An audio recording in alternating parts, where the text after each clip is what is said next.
mechanization, post-harvest activities, local transformation and distribution is a main constraint for job creation and the economic development of the region. The slides here are really very small. Then the guiding principle is established here, and the focus is our youth, actually.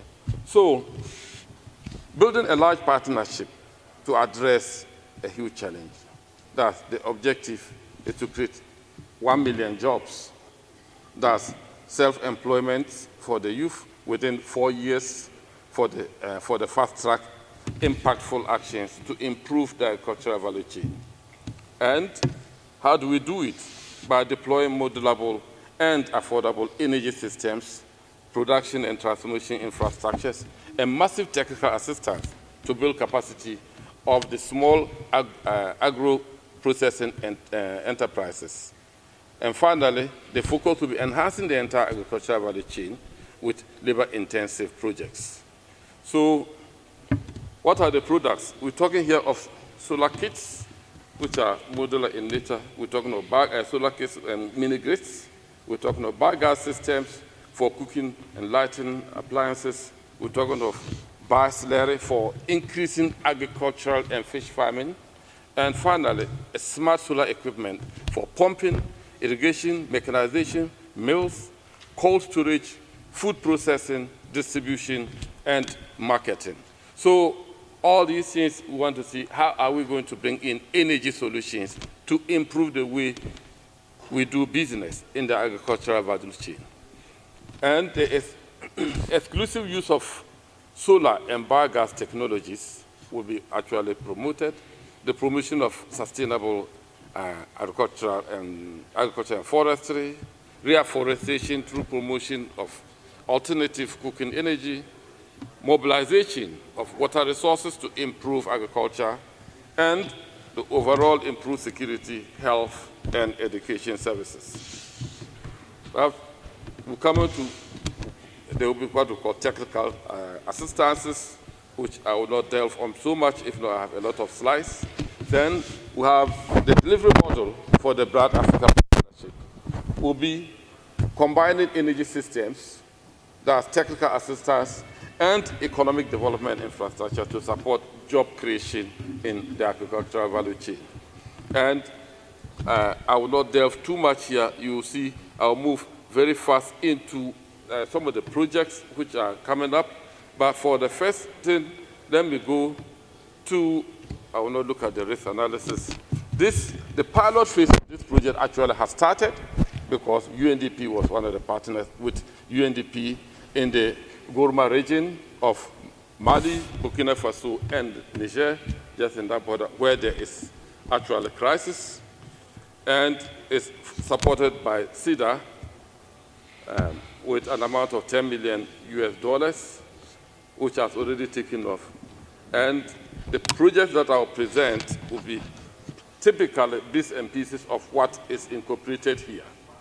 So you will see that I will end with this slide and then go to one of the main projects of this initiative, which is we call the ROJEP. The ROJEP project, and that's another project which has already taken off. So as we said, the projects will include solar kits, standalone systems, mini grids, and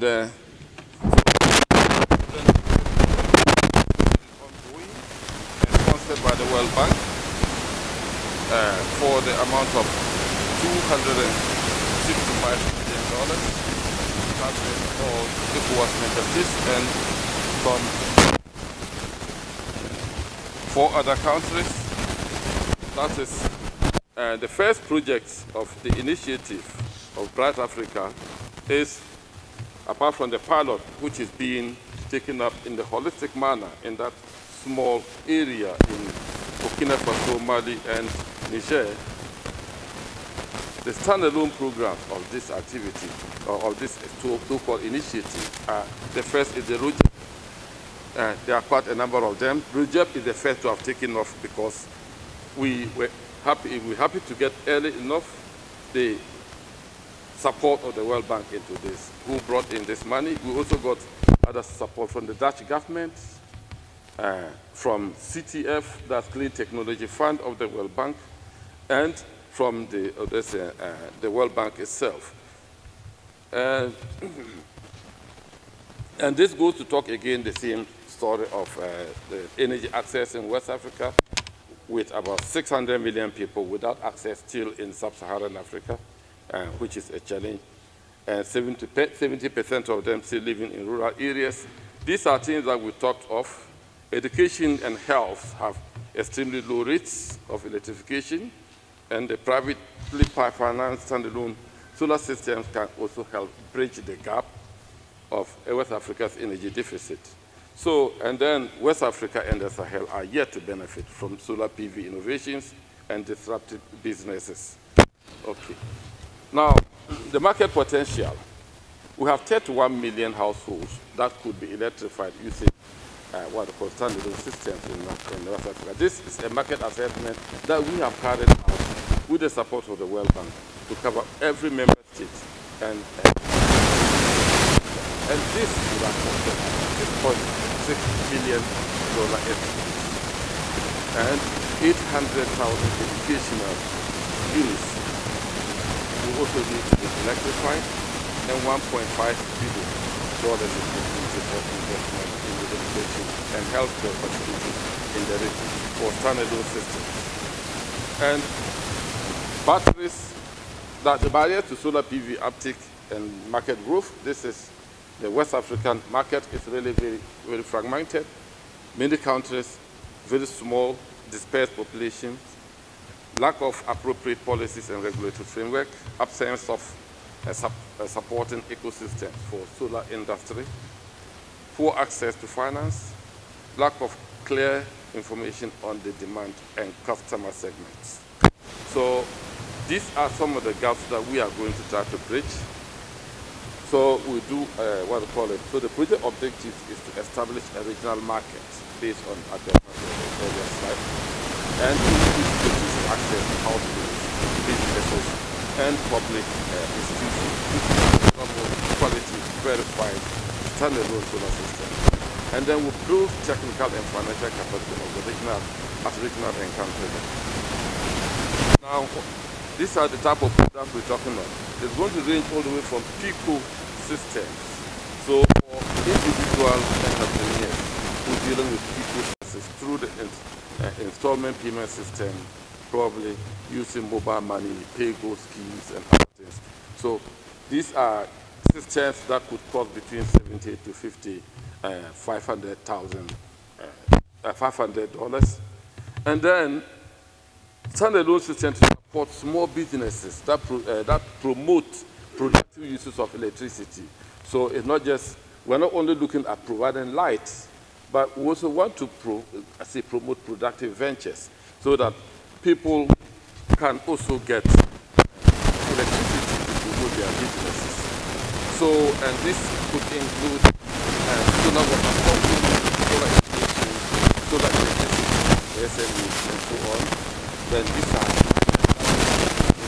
all the up to $15,000 per unit, and it should be fine. And also the support to electricity service providers to electrify public institutions such as schools, health centers, public administration offices, community centers, and so on. These are, in rural areas, not in the urban centers. And this is using standalone systems that range from 0 to $100,000 So practically, this is just like practically the set of products that the entrepreneurs will be providing. So the project actually has been partitioned into various components. These are the project countries, but the various components of the project include creating the enabling environment that we talk of. Without the enabling environment, I can tell you, like I was just saying, in some of our countries, you cannot even go and put in a lamp on somebody's house and provide electricity for him because the law does not permit it. So you can do that. So we have to just actually create the enabling environment. This is something we'll be working on, and most of our countries have really advanced in this. 2, entrepreneurship technical support, that we're going to give some technical support to entrepreneurs. That's capacity building and so on and so forth, which we're giving them already now for the past 1 year. The entrepreneurship financial support, which we will do through the, what they call it, the commercial finance institutes. So institutions like the commercial banks in the region. And then barrier removal for challenging markets. So like for some very difficult, challenging areas, communities, that like people may be so poor that they cannot even afford the little of the little. So you have to give some extra support to these people so that nobody is left behind. And the access to finance, the 2 lines which you're talking of, that's the credit line for standalone system businesses and the contingent grant facility for commercial financial institutions. So in case in implementing this project, the financial institutions also run into trouble, there will be a guarantee facility to cushion them. So I will not go to the details of all these because I have so many slides. I will just move directly because what I will just say about RUJEP is that we have already set up what we call an implementation unit for it, and the setup process is completed. The implementation starts from January 1. And from January 1, the funds are available.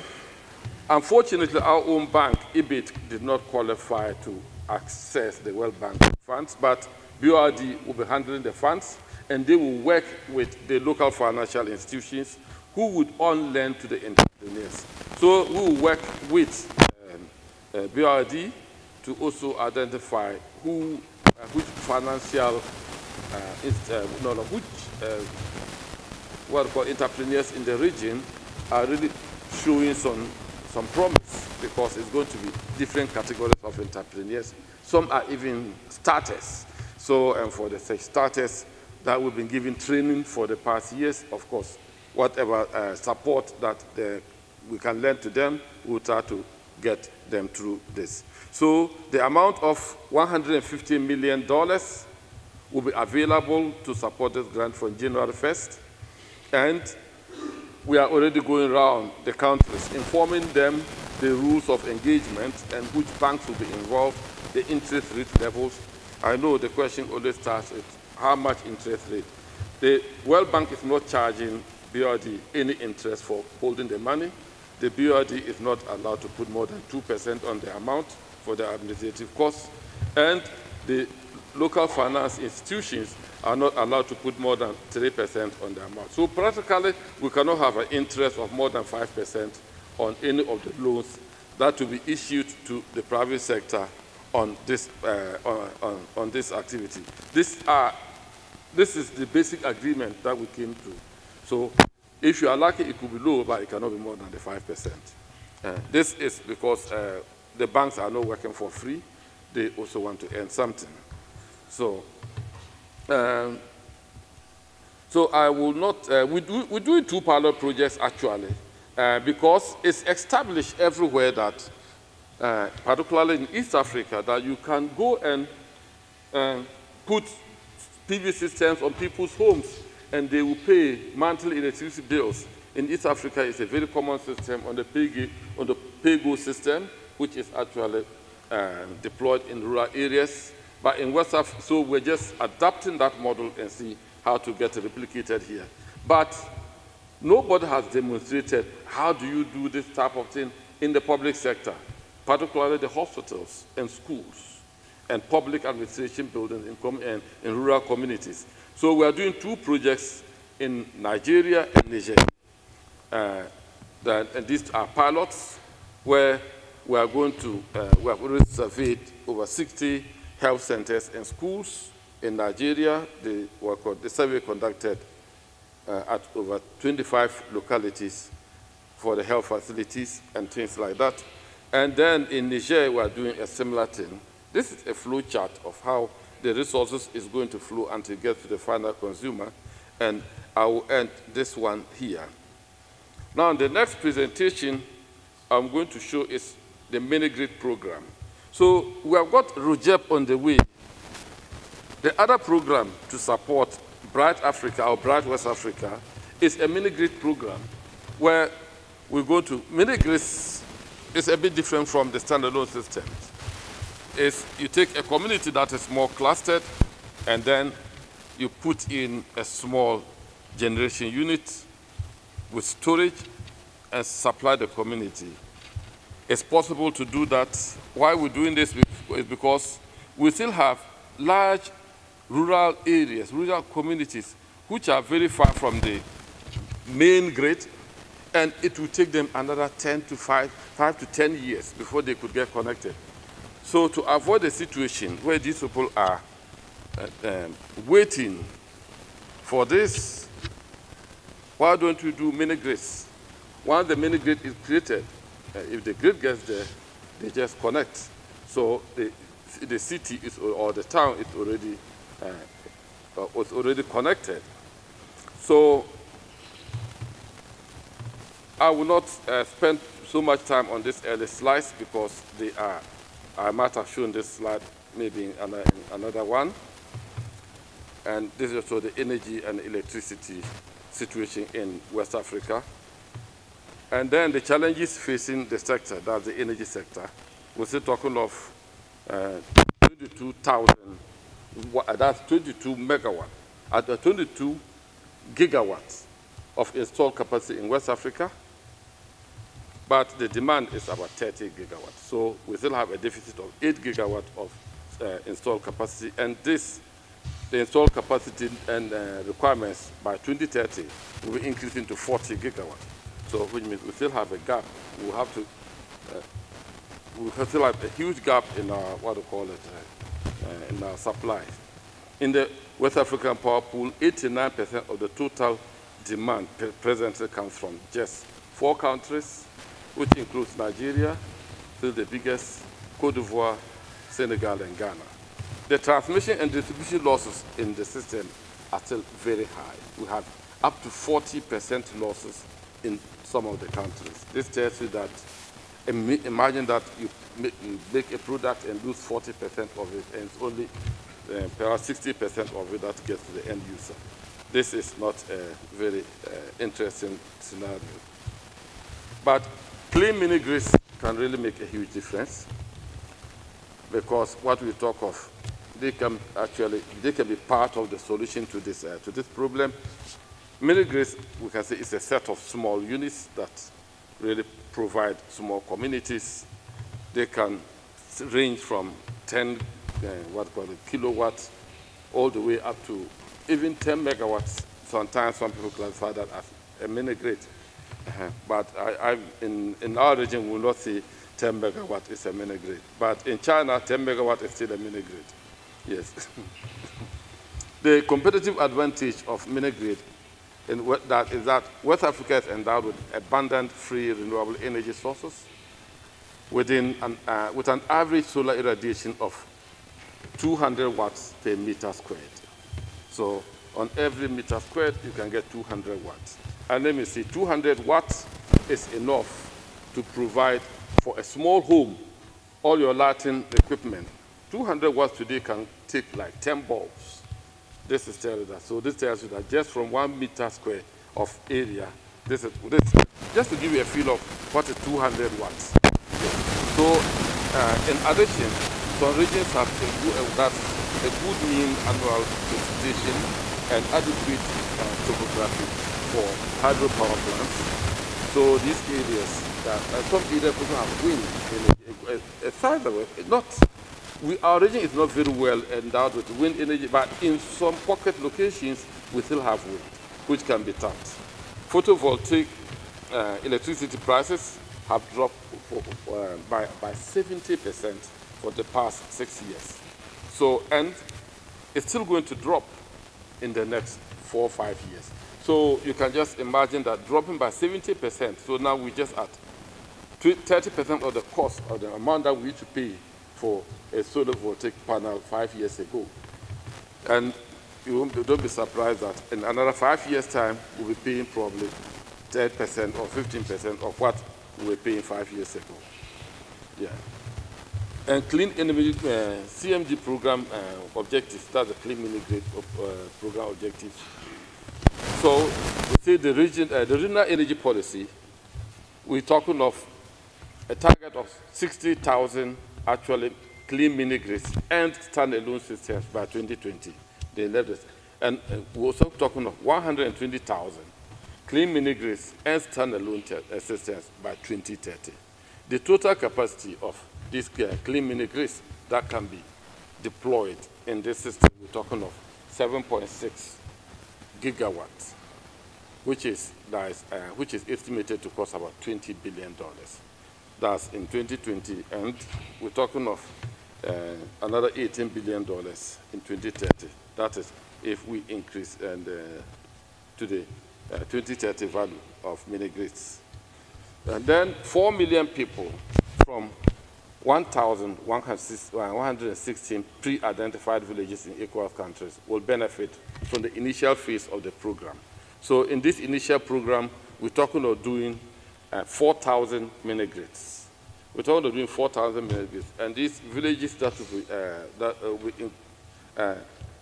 these villages, including households, businesses in these areas, not immediately targeted for grid connection. That, as I said, for those communities that will not be connected to the grid in the foreseeable future, 5 to 10 years' time, those are the target areas. If we foresee that this area is going to be connected to what I call it, any form of a grid, then within the next 5 years, it's fine.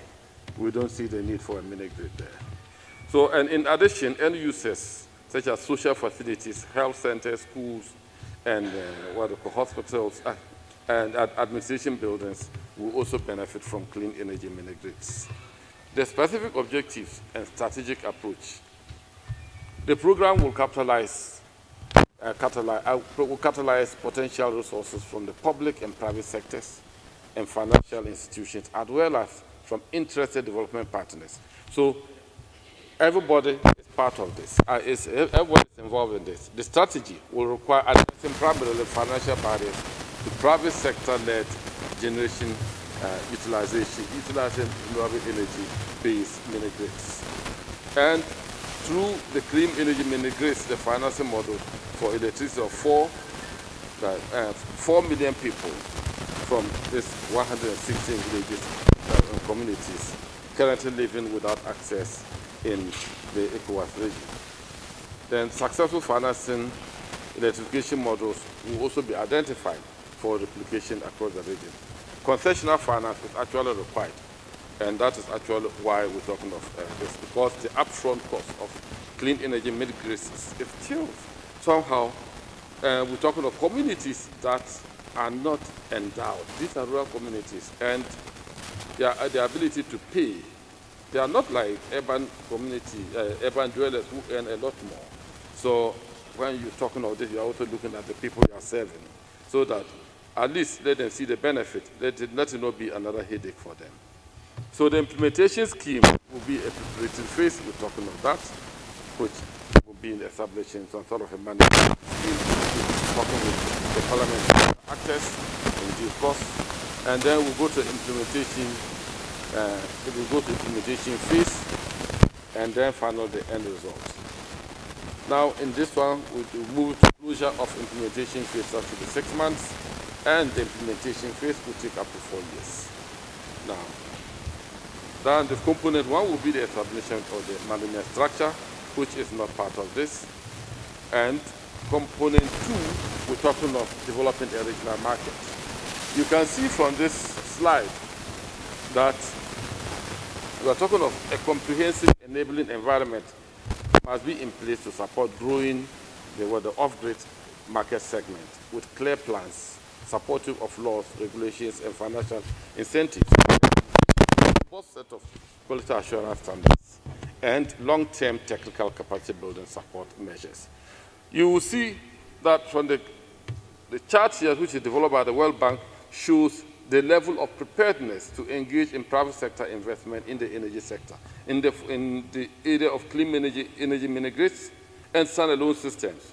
Sure, in our region, only Liberia is in the red zone, which is not encouraging, but every other country is above, which shows that you can go to most of the countries, sure, and you don't have so much to do before you get your clean energy mini-grid or standalone system delivered to some individual in the rural community. And you see in the yellow, the upper yellow part, we have a lot of our customers, our countries, I cannot see it clearly here, but you can see Togo, Benin, Burkina Faso at the top of the yellow, almost moving to green.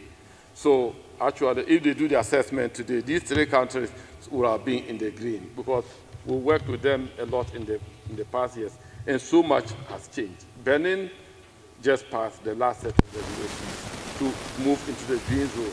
So the next assessment will show them the green. So most of our countries, I can say, are ready.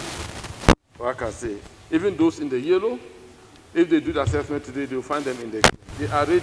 We've been working with them on this, and all of them are ready. They are ready to engage. The market is ripe now. It's just a few hitches here and there that just need to be fine-tuned, but it's not a problem. These things can be adapted in most countries, except Liberia, where they find the basic law has not yet been. They still have a lot more to do before you can enter the market with these type of goods in the rural communities. And these are the actions we look at taking. That is improving the enabling environment. That is with clearly written regulations and policies that for those who do not have it, a lot of them already have it now. And it is also important to state what happens when the utility comes to this area. So the mini-grid should just not be thrown away. Of course, the connection arrangement, the mechanism should be put in place where they will be connected. Bulk purchases, as we're taking it in the group for a large region like ours, we are going to get the cost of this unit even a lot cheaper. Then we have cost-reflective tariffs. We then evolve from these mini-grids, making it attractive for businesses to also flourish. Capital subsidy for investment actually upfront will be required, which that is one of the things we'll be working together with the Parliament to mobilize. And then will be the responsibility for fixed assets. That is the government. We're putting in a scheme, which is what most countries are adopting, that the government or the utility bears the cost of the connection in the rural community while the private sector is with the plant. That's the solar PV park, the market, everything. So that anything in case you get there and this is the that has not yet. So, and the third component will be access to finance. We do the similar thing to the Japan project where now we use the same procedure of getting the money from the commercial banks to our local entrepreneurs who will be developing these units in rural communities. We're already working with them. They're already doing it. It's not like a utility scale system that requires a whole big company to do that. Our local entrepreneurs can also do that. If they are not up to the task, a little bit of training can bring them up to the task. So this is something that we do. The budget for this one, this actually has been fully studied, so we have the full budget of it. The budget for this one is, we estimate like about $1 billion for that. That's for 4,000 mini-grids, and I think that's a very good estimate.